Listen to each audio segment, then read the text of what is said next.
Office শেষ করে বাড়ি ফেরার কথা ভাবলে আমাদের চোখে ভেসে ওঠে জ্যামে ঠাসা রাস্তা, বাসের ভিড় কিংবা ট্রেনের ধস্তাধস্তি। কিন্তু পৃথিবীতে এমন এক দেশ আছে যেখানে মানুষ অফিস শেষে ক্লান্তি দূর করতে বাস বা ট্রেনের টিকিট কাটে না, বরং ঝাঁপিয়ে পড়ে নদীর নীল জলে।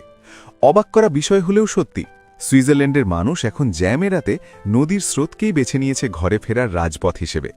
আজ আমরা জানব সুইজারল্যান্ডের সেই অদ্ভুত অথচ চমৎকার জীবনযাত্রার গল্প, যা আধুনিক বিশ্বকে নতুন করে ভাবতে শেখাচ্ছে।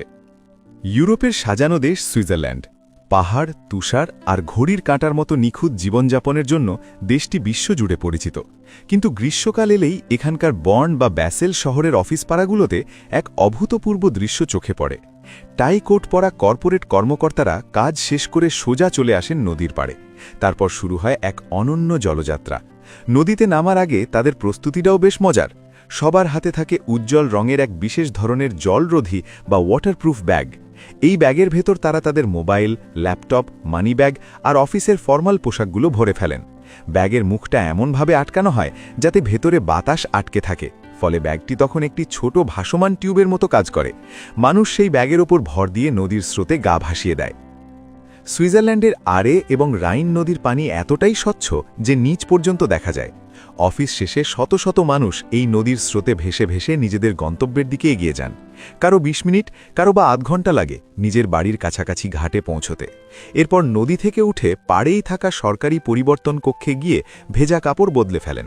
ব্যাস, কোনো জ্যাম নেই, বাসের হর্ন নেই, একদম ফুরফুরে মেজাজে মানুষ বাড়ি ফিরে যায়।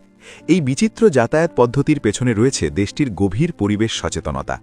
গাড়ি বা মোটরবাইক ব্যবহার না করায় কার্বন নিঃসরণ হচ্ছে একদম শূন্য। যাতায়াত খরচ যেমন বাঁচছে, তেমনি রক্ষা পাচ্ছে প্রকৃতি।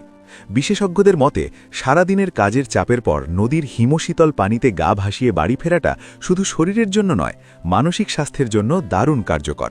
এটি এক ধরনের ন্যাচারাল থেরাপি যা ক্লান্তি মুহূর্তেই ধুয়ে ফেলে। মানুষের এই নদীপথের যাতায়াতকে সহজ ও নিরাপদ করতে সুইস সরকার বেশ কিছু পদক্ষেপ নিয়েছে। নদীর পাড়ে পাড়ে তৈরি করা হয়েছে ছোট ছোট চেঞ্জিং রুম এবং শাওয়ার নেওয়ার জায়গা। নদীর পানির মান নিয়মিত পরীক্ষা করা হয় যাতে এটি সাঁতার কাটা বা ভেসে চলার জন্য সম্পূর্ণ নিরাপদ থাকে। নিরাপত্তা কর্মীরাও সবসময় সজাগ থাকেন যাতে কোনো দুর্ঘটনা না ঘটে। সুইজারল্যান্ডের এই জীবনধারা প্রমাণ করে যে উন্নয়ন মানেই কেবল দামি গাড়ি বা বিশাল রাস্তা নয়, বরং প্রকৃতির সাথে মিশে থেকে জীবনকে সহজ করাই হলো আসল আধুনিকতা। তারা প্রযুক্তিকে ব্যবহার করছে ঠিকই, কিন্তু শেকড় বা প্রকৃতিকে ভুলে যায়নি। কল্পনা করুন তো, ঢাকার বুড়িগঙ্গা বা শীতলক্ষার পানি যদি এমন স্বচ্ছ হতো, তবে আমাদেরও হয়তো অফিস শেষে জ্যাম ঠেলে না গিয়ে শান্ত স্রোতে ভেসে বাড়ি ফেরার সুযোগ থাকত। সুইজারল্যান্ডের এই ওয়াটার কমিউটিং বা নদীপথে যাতায়াত আমাদের শেখায় যে সদিচ্ছায় থাকলে জ্যাম আর দূষণের সমাধান প্রকৃতির বুকেই খুঁজে পাওয়া সম্ভব।